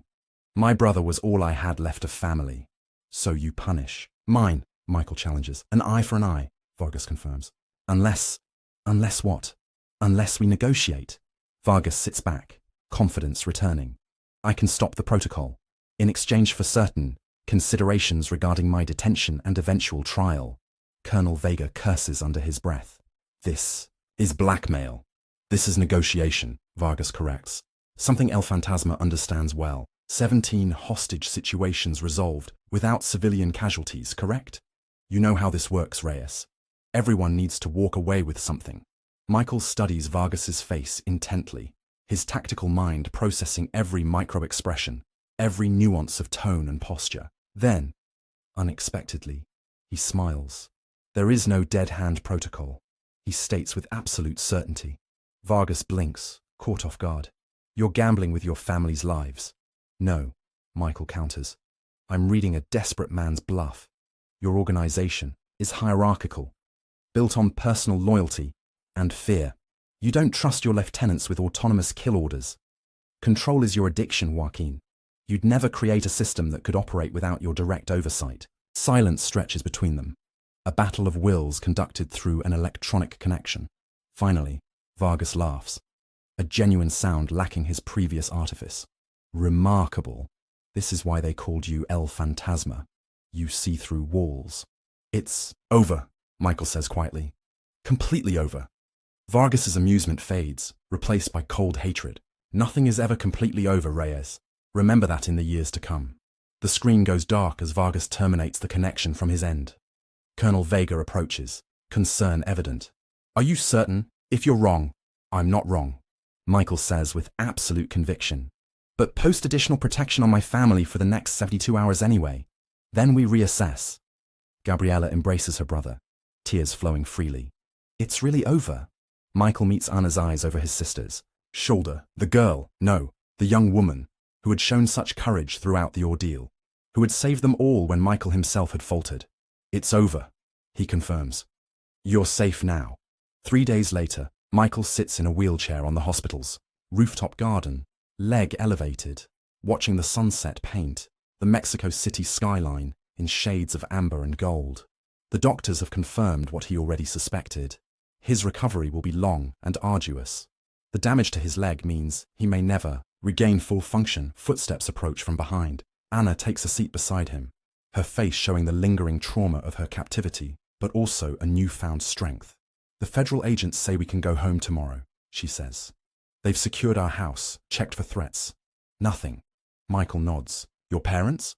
Finalizing paperwork, and arguing about whether to move to a new neighborhood. Anna smiles faintly. Mama wants to leave Mexico entirely. Papa says running shows fear. And what do you think? Michael asks, studying his niece's profile. So like her mother's, but with a hardness around the eyes that wasn't there before. The unavoidable mark of trauma. I think... Anna pauses, considering her words carefully. I think home isn't about where you live. It's about who you're willing to protect, and what you're willing to do to protect them. Michael feels a complex mixture of pride and sorrow. You shouldn't have had to learn that lesson so young. Neither should you have, she counters, referencing the stories her mother had told her of Michael's own difficult childhood. But here we are. They sit in companionable silence for a moment, before Anna asks the question that's clearly been weighing on her mind. What happens next for you, Tio Miguel? After you recover, Michael gazes out at the city spread before them. Back to Chicago. Back to my quiet life. Really? Anna sounds skeptical. After all this, just return to normal. What's the alternative? Michael asks, genuinely curious about her perspective. Anna turns to face him fully. You were different out there. When you came for me, when you fought Vargas, I saw something in you that seemed, I don't know, alive in a way I've never seen before. Michael considers her words, their truth undeniable. During those desperate hours, something had awakened in him that 8 years of civilian life had buried but never extinguished. The doctors at the federal police suggested I might consult, he admits. Training their tactical response teams, hostage negotiation protocols. He smiles ruefully. Apparently, El Fantasma still has value. You're more than a legend, Tio, Anna says earnestly. You're the man who came for me when no one else could, who calculated impossible odds and beat them anyway. Michael reaches out, takes her hand. With help from the bravest young woman I know. Anna blushes, but doesn't deflect the compliment. Another change, accepting her own strength. Colonel Vega said they're transferring Vargas tomorrow, she says, changing the subject. Maximum security facility near the American border. Michael's expression darkens. He still has connections. Resources we haven't uncovered. You think he'll try something? I think men like Joaquin Vargas don't accept defeat, Michael says carefully. They recalculate, adapt, plan for the next opportunity. Anna absorbs this with surprising calm. Then we'll be ready. The simple declaration, spoken with such conviction, catches Michael off guard. Anna, I'm applying to the Federal Police Academy. After university, she announces, the decision evidently made during her captivity. What happened to me? To us? It showed me something important. There aren't enough good people standing against the monsters. I want to be one of the good ones. Pride and apprehension war within Michael's chest. Your mother will have my head. If she thinks I inspired this. Anna laughs, the sound brightening the gathering dusk. She already blames you. Said the Rhea's stubbornness runs strongest through your side of the family. Michael can't help but smile. She's probably right. As the last rays of sunlight fade from the horizon, Michael finds himself facing a future unexpectedly altered from the quiet retirement he'd planned. His leg throbs with the promise of long rehabilitation. His mind circles around the lingering threat Vargas represents even from behind bars. Yet alongside these concerns, a sense of purpose has reawakened. Something he thought lost forever after leaving SWAT. Not the adrenaline of combat or the legend of El Fantasma, but something more fundamental. The knowledge that his skills still matter, that he can still protect those who need protection. As if reading his thoughts, Anna squeezes his hand. The doctor said you might need to stay in Mexico for a few months during your rehabilitation. You could stay with us. The offer touches him deeply. Your parents have been through enough because of me. Because of Vargas, Anna corrects firmly. Not you. Never you. Before Michael can respond, the rooftop door opens. Colonel Vega approaches, his expression grave. Miguel, he says without preamble. We have a situation. Michael straightens in his wheelchair, tactical mind immediately alert. Vargas? Vega nods grimly. His transfer convoy was attacked 20 minutes ago. Professional hit team, military. Precision, Anna gasps. He's escaped. No, Vega says, his voice strangely flat. He's dead. 3 shots to the chest, 1 to the head. Professional execution. Michael absorbs this unexpected development, mind racing through implications. His organization, already carving itself into territories. 3 lieutenants claiming leadership. Civil war within the cartel by morning. Vega studies Michael's expression. You don't seem surprised. Cartel politics are predictable. Michael responds carefully. Power vacuums get filled. This wasn't rival cartel action, Vega continues. Initial evidence suggests government involvement. Someone very high up wanted Vargas silenced permanently. Michael and Anna exchange glances, both understanding the full implications. Someone feared what Vargas might reveal under extended interrogation. Someone with the authority to order a black ops hit on a federal prisoner transport. The question now, Vega says quietly, is whether this closes the book on your family's involvement or opens a new chapter. Michael looks out at the city now blanketed in darkness, lights twinkling like earthbound stars. That depends on who ordered the hit and why. I have people looking into it, Vega assures him. Discreetly, Anna stands, surprising both men with her composure. I'll give you privacy to discuss this. As she walks away, Vega watches her with undisguised admiration. Remarkable young woman. She wants to join the federal police, Michael says, pride mixing with concern. Vega nods approvingly. We could use more Reyes in our ranks. Michael turns his wheelchair to face his old colleague directly. If my family is still in danger, I need to know. I believe Vargas's death actually improves their security. Vega responds thoughtfully. His personal vendetta dies with him. His organization will be too busy with internal power struggles to pursue peripheral targets. And if whoever ordered the hit decides my family knows too much? Vega's hand rests briefly on Michael's shoulder. Then El Fantasma may need to come out of retirement one more time. As the colonel departs, Michael remains on the rooftop, staring at the city below, mind processing this new development. Vargas is dead, but the ripples of his violence continue to spread outward. The immediate threat has ended, but Michael's instincts tell him this isn't truly over. The final confrontation still awaits. 2 months pass in a blur of physical therapy, police interviews, and family healing. Michael's rehabilitation progresses faster than doctors predicted. The same determination that made him an exceptional SWAT officer now focused on regaining mobility. The safe house provided by Colonel Vega's department has become a temporary home for the entire Reyes family. Located in a quiet suburb of Mexico City, the modest property sits under constant, discreet surveillance. Michael has personally verified the security protocols, adding his own modifications where necessary. On this particular evening, Michael stands in the backyard without his cane for the first time since the surgery, testing his recovering leg. The pain remains, a constant companion the doctors say might never fully disappear. But he's adapting, learning to function with it, incorporating it into his new reality. Gabriella joins him, offering a cup of coffee. The doctor says you're pushing too hard. Michael accepts the coffee with a thin smile. Doctors always say that, because it's usually true. She studies her brother's face, the new lines around his eyes, the silver threading through his temples that wasn't there before Vargas. You're still waiting for something. I can see it. Michael doesn't deny it. Vargas's assassination was too convenient, too neat. Can't you just accept that it's over? Gabriella pleads. That we're safe? Before Michael can respond, his secure phone vibrates. The screen displays Vega's private number. Reyes, he answers. Immediately alert. We need to talk, Vega says, without preamble. In person. 1 hour. The usual place. The call ends before Michael can respond. Gabriella reads his expression with the intuitive understanding of a sibling. Go, she says quietly. Finish this, then come back to us. Michael squeezes her hand in wordless gratitude. 40 minutes later, Michael sits at a corner table in a small cafe 3 blocks from the Federal Police headquarters. Their location offers multiple exits, poor angles for surveillance, and enough ambient noise to defeat most listening devices. All reasons why Vega chose it for sensitive conversations. The colonel arrives precisely on time. Alone, his face grave.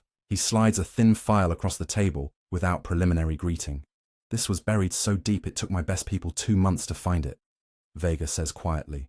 Operation Clean House, authorized at the highest levels. Michael opens the file, scanning the contents with growing disbelief. This is the names of everyone involved in Ricardo Vargas's death in prison 8 years ago, Vega confirms.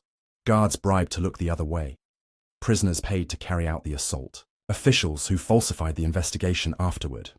Michael turns a page, freezes when he recognizes a name. General Montoya? The current Minister of Defense ordered this? Vega nods grimly. When Ricardo Vargas was captured, he had ledgers, financial records that implicated Montoya and several other high-ranking officials in cartel payoffs. Your SWAT operation threatened to expose a corruption network, reaching into the highest levels of government. Michael's mind races, connecting pieces that never quite fit until now. So they arranged Ricardo's death in prison to silence him. And when Joaquin Vargas began his personal vendetta against you, it triggered alarms in very high places. Vega continues. If you were captured and interrogated by Vargas, I might have revealed details about Ricardo's case that would lead back to Montoya. Michael finishes, the full picture clicking into place. That's why they killed Joaquin during transport. Not to protect me. To protect themselves, Vega confirms. There's more. The final page. Michael turns to the last document in the file, a military operations order dated yesterday. His blood runs cold as he reads the objective. Neutralize all remaining persons with knowledge of Operation Clean House. The target list includes Colonel Alejandro Vega, Michael Reyes, and most horrifyingly, Ana, Gabriela, and Emilio. They're tying up loose ends, Michael says, voice dangerously calm. How much time do we have? The operation is scheduled for tonight. 2200 hours. Vega checks his watch. Less than 4 hours from now. Military or contractors. Black Ops team from the 7th Special Forces Group. 6 operators. Full tactical gear. Michael processes this information with mechanical precision. How did you get this? I still have friends in military intelligence, Vega says. One who owes me his life. He risked everything to get this tome. We need to move my family immediately. Vega shakes his head grimly. The safe house is already under surveillance. Has been for at least 12 hours according to my source. If we attempt evacuation, they'll strike immediately. Options? Michael asks, the tactician in him already calculating scenarios. I have 4 trusted men, Vega replies. Combat veterans. With you and me, that makes 6 against 6. Defense in place, Michael concludes. On ground we control, with civilians to protect. It's not optimal, Vega acknowledges. It never is, Michael responds, a cold certainty settling over him. El Fantasma's final mission has found him after all. 3 hours later, the safe house has been transformed into a tactical operations center. Michael's family has been briefed, frightened but resolute, especially Anna, whose academic interest in law enforcement now faces its harshest practical test. The 4 officers Vega trusted with their lives arrive one by one, in civilian clothes, weapons concealed. Michael evaluates each with the practiced eye of a tactical commander, all competent professionals, though none have faced a military Black Ops team before. Michael gathers them in the living room, where he's prepared a detailed schematic of the property and surrounding area. They'll come from multiple angles, he begins without preamble, most likely utilizing the wooded area to the north for their primary approach.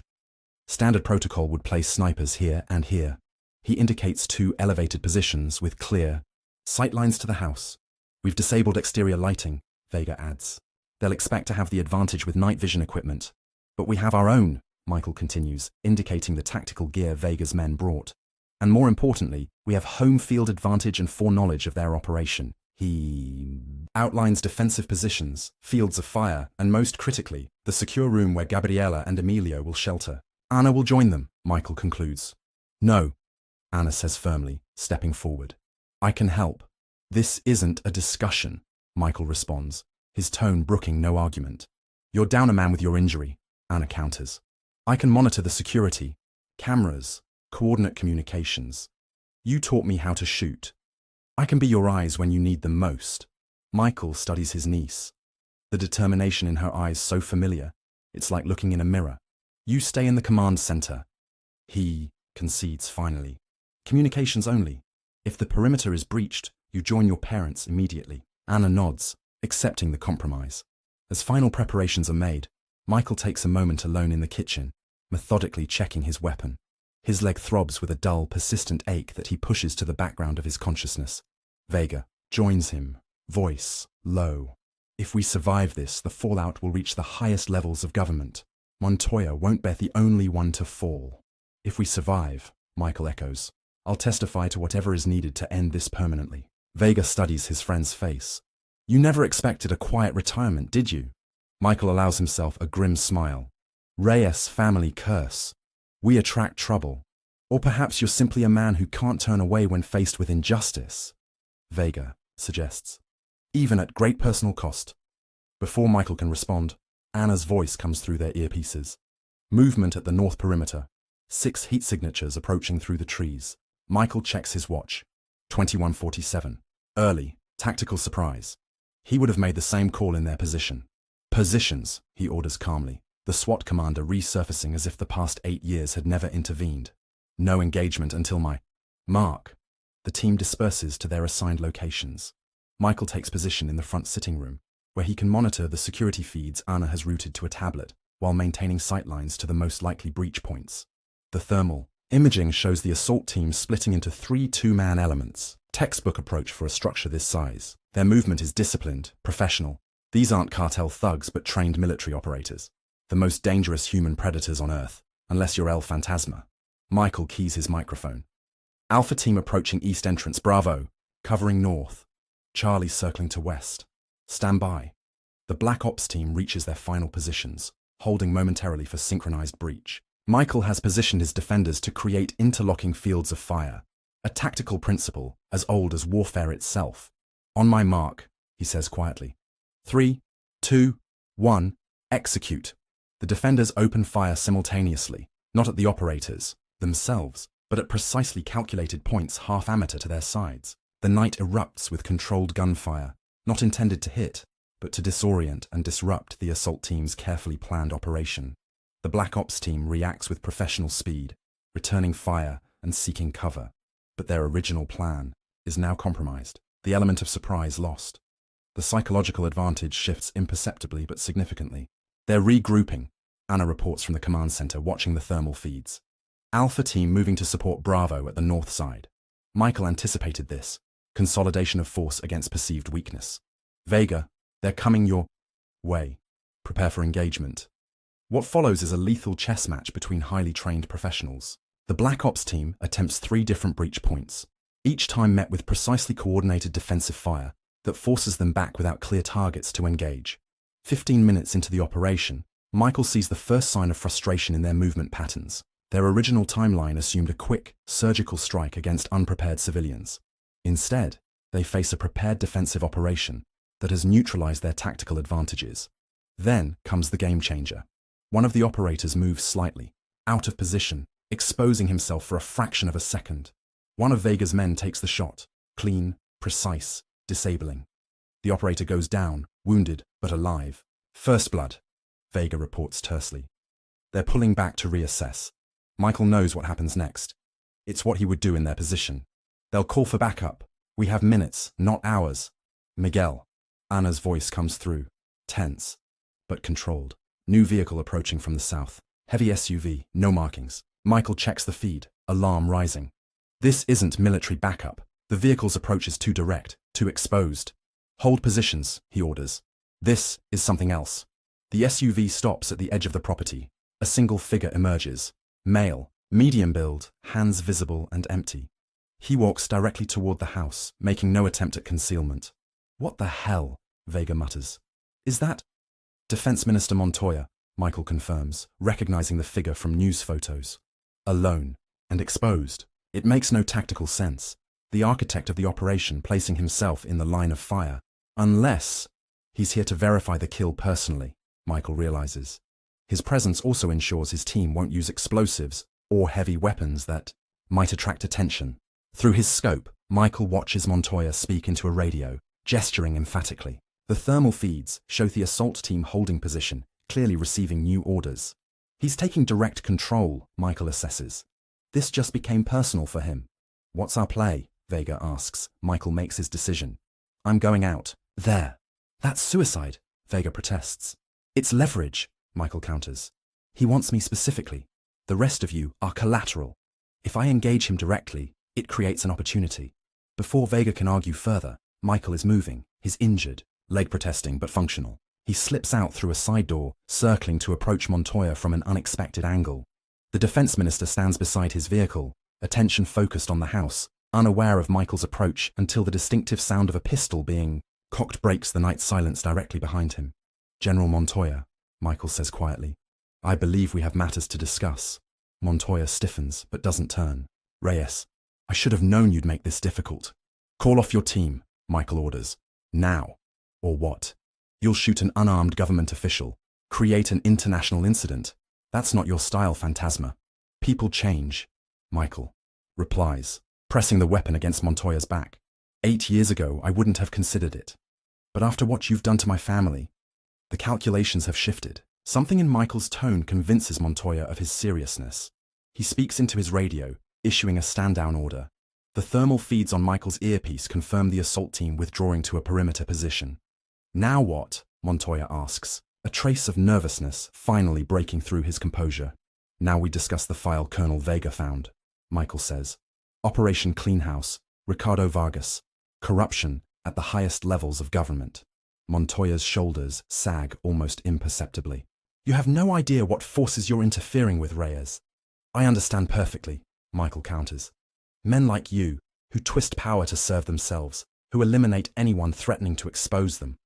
I've spent my life dealing with predators, of every variety." "What do you want?" Montoya asks finally. "Justice," Michael answers simply. "For Ricardo Vargas, for his brother, for everyone killed to protect your secret." "Impossible," Montoya scoffs. "Do you have any concept of how high this reaches?" "The president himself is about to receive every document in that file," Michael interrupts. "Colonel Vega made arrangements. If anything happens to any of us, the evidence goes public simultaneously through multiple channels. Your only choice now is whether you face justice through proper channels or in the court of public opinion." Montoya turns slowly to face Michael, searching for deception. Finding none, calculation replaces fear in his eyes. "Perhaps a compromise," he suggests. "I could ensure your family's permanent safety, generous relocation funds, a new life beyond, the reach of anyone involved in this unfortunate business. In exchange for the evidence," Michael concludes. "And your silence," Montoya confirms. "A clean slate for everyone." Michael appears to consider this, lowering his weapon slightly. Montoya relaxes, sensing victory. "You're a practical man, Reyes. You understand that some battles can't be won through conventional means." "I understand something more important," Michael responds, raising his weapon again. "That some principles aren't negotiable, that some lines once crossed lead to places from which there's no return." Before Montoya can respond, vehicles appear at the property entrance. Federal police vehicles, lights flashing. Colonel Vega emerges from the house, walking calmly toward them. "General Montoya," Vega announces formally. "You're under arrest for conspiracy, corruption, and ordering the assassination of federal prisoners." Montoya's face contorts with rage. "On whose authority? You're throwing away your career, Vega." "On the authority of the Attorney General," Vega replies, holding up his phone to display an official authorization. "He received the complete file 30 minutes ago and has already briefed the president." As federal agents surround them, Michael holsters his weapon. The nightmare that began at a cartel roadblock has finally reached its true conclusion. El Phantasma's mission is complete. The Mexico City courthouse stands imposing against the backdrop of a perfect blue sky. Michael adjusts his tie, unaccustomed, formal wear for a man who spent most of his career in tactical gear. His leg still aches from the long climb up the courthouse steps, but he refused the offered wheelchair. Some moments demand standing on one's own power, regardless of cost. Beside him, Anna wears a simple black dress, her bearing impeccably composed for a teenager about to testify in the most significant corruption trial in Mexico's recent history. Gabriela and Emilio wait inside, having completed their testimonies yesterday. Nervous? Michael asks his niece. Anna shakes her head. Just ready for it to be over. 6 months have passed since the night at the safe house. 6 months of protective, custody, detailed statements, and international investigations that have shaken the Mexican political establishment to its core. Defense Minister Montoya's arrest exposed a corruption network, extending through multiple levels of government and security forces. Colonel Vega approaches, resplendent in his dress uniform, adorned with new insignia reflecting his recent promotion, in the aftermath of the scandal. They're ready for you, he informs them. The prosecution believes your testimonies should conclude the case against Montoya. His co-conspirators have mostly accepted plea deals. Michael nods, placing a supportive hand on Anna's shoulder as they follow Vega into the courthouse. The corridors fall silent as they pass, observers recognizing the central figures in what the media has dubbed the clean house scandal. After their testimonies, Michael's measured and technical, Anna's powerfully emotional, they exit the courtroom to find Gabriela and Emilio waiting. It's done, Michael says simply. Gabriela embraces her brother, tears flowing freely. Finally, now we can try to rebuild our lives. Will you stay in Mexico?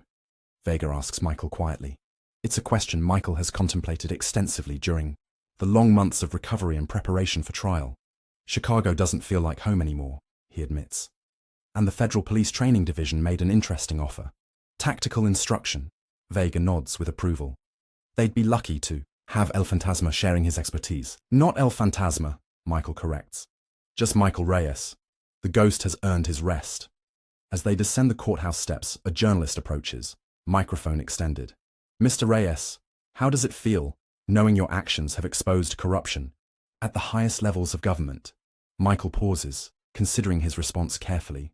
It feels like a reminder that systems are only as just as the people who uphold them, and that sometimes justice requires ordinary people to make extraordinary choices. Later that evening, the Reyes family gathers in Gabriela's newly purchased home, a modest property in a quiet neighborhood far from their previous residence. The security system bears Michael's personal modifications, but otherwise, it feels like a fresh start, a new beginning built on the ashes of trauma. Anna finds Michael on the back patio, staring at the sunset. I got my acceptance letter today, she announces. The Federal Police Academy, starting next fall after I finish high school. Michael studies his niece's face, still young, but bearing a maturity beyond her years. You're certain this is what you want? After everything. Because of everything, Anna corrects. Someone needs to stand on the right side, make the hard choices, like you did. Michael feels a complex mixture of pride and concern. It's not an easy path. The important ones never are, Anna responds with wisdom that makes her sound startlingly like her uncle. Inside, Emilio calls them for dinner. As they join the family, Michael reflects on the journey that began with a cartel roadblock and ended with the toppling of corrupt officials who believed themselves untouchable. The physical scars remain, his leg will never fully heal, and Anna still wakes from nightmares of her captivity. But alongside the trauma, something else has taken root. A renewed sense of purpose, a recognition that the skills that made him El Fantasma still have value in a world that desperately needs people willing to stand against corruption and violence. As they sit around the table, Gabriela raises her glass. To family, to justice, to new beginnings. Michael meets Anna's gaze across the table, seeing the future of the Reyes legacy in her determined eyes. To new beginnings, he echoes, knowing that while one chapter has closed, another is just beginning. 1 year later, Michael stands before a class of 20 Federal Police tactical recruits, his posture military straight. Despite the custom cane he now uses to support his permanently damaged leg, the training facility outside Mexico City has become his second home, his expertise transforming raw talent into disciplined operators capable of facing the cartels on equal footing. The difference between victory and defeat, he explains, pacing slowly before them, isn't always superior firepower or numbers. It's the ability to see beyond the obvious, to recognize patterns others miss, to transform disadvantage into opportunity. The recruits listen with rapt attention. Michael's reputation precedes him, the former SWAT commander whose methodical approach brought down not only cartel leaders, but corrupt government officials thought untouchable. After class, Colonel Vega, now General Vega following his promotion to head the Federal Police Special Operations Division, joins Michael in the officers' lounge. "Your new team is shaping up well," Vega observes, pouring coffee for both of them. "The simulation scores are the highest we've seen." Michael nods, satisfied but never complacent. They're learning, still too reactive under pressure, but improving.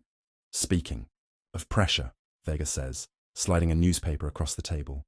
"Have you seen today's headlines? The front page announces Montoya's sentencing.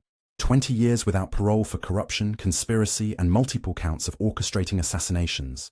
The culmination of the case that has dominated Mexican politics for the past year. Justice," Michael says simply. "Of a sort," Vega agrees, though some would say justice would demand a harsher penalty for the lives he destroyed. "Justice isn't about vengeance," Michael responds, echoing words he's shared with his students. "It's about restoration of balance. Accountability." Vega studies his friend's face. Philosophy from the man they called El Fantasma. "You've changed, Miguel." "We all have," Michael acknowledges. That's the point of surviving. Their conversation is interrupted by a new arrival. Anna, now 18, and dressed in the crisp uniform of a Federal Police Academy cadet. Her first semester has just begun, her performance already drawing attention from instructors. "Tio," she greets Michael with a hug. "General," she adds more formally to Vega, who waves away the formality with a smile. "Your uncle was just philosophizing about justice," Vega informs her. "Perhaps you'll share your perspective, Cadet Reyes."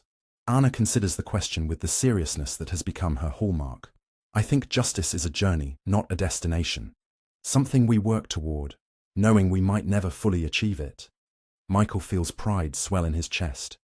"Spoken like someone who understands the weight of the badge you're working toward." "I had a good teacher," Anna replies, her smile acknowledging all that remains unspoken between them. The trauma they shared, the healing they continue to work through, the purpose they've both found in the aftermath. Later, as Michael drives home, to the apartment he now maintains near the training facility, he reflects on the road that brought him here. The roadblock that changed everything. The choices made under impossible pressure. The family bonds tested and ultimately strengthened through adversity. His phone rings, Gabriella, checking in as she does several times each week, despite the distance now between them. Her voice carries the contentment of someone who has found peace after prolonged turmoil. She and Emilio have relocated to Spain, far from the shadows of their ordeal, rebuilding their lives in a coastal town where cartel violence exists only in distant news reports. Anna visited today, Michael tells her. First in her tactical marksmanship, class. Gabriella sighs, the sound carrying both pride and lingering concern. "She's so much like you, Miguel. It terrifies me and comforts me in equal measure." "She'll be better than I ever was," Michael assures her. "Smarter, more balanced." "Because she has you to guide her," Gabriella points out, "to show her that strength and compassion aren't opposing forces." After the call, Michael stands at his apartment window, gazing out at the Mexico City skyline. Once a temporary assignment, now home. Once a hostage negotiator, now a teacher. The transformation complete. On his desk sits a framed photograph.